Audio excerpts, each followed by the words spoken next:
Dans cette expérience, nous allons mettre en évidence la localisation de la protéine pro-apoptotique BAX au cours de l'induction de l'apoptose.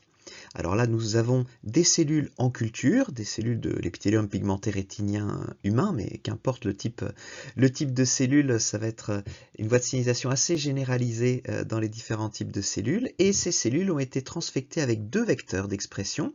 Un vecteur d'expression qui s'appelle MitoBFP, qui permet de marquer en bleu avec une protéine fluorescente bleue les mitochondries, donc que vous voyez ici dans le cytoplasme de la cellule, et puis également un vecteur d'expression qui permet d'exprimer la protéine fusion BAX-GFP, c'est-à-dire que partout où vous allez voir de la fluorescence verte venant de la GFP, c'est qu'il y a également de la protéine BAX. Et donc ces cellules sont traitées avec 1 micromolaire de staurosporine, qui est un inducteur de l'apoptose. Alors pendant 1 heure ou pendant 3 heures. Et ici, vous avez un traitement avec le solvant DMSO, qui est ici le contrôle.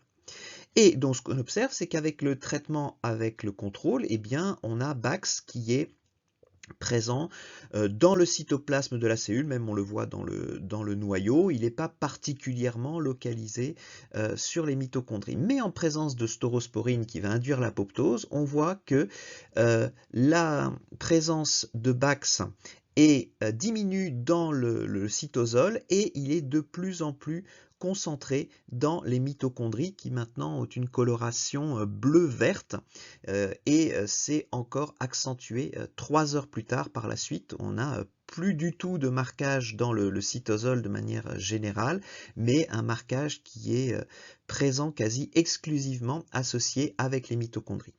Donc d'autres études complémentaires montreraient que BAX forme, au moment où on active l'apoptose, BAX forme des canaux dans la membrane externe de la mitochondrie et cela va provoquer la sortie du cytochrome C dans le cytosol et ce qui va induire toute une cascade qui va provoquer l'apoptose.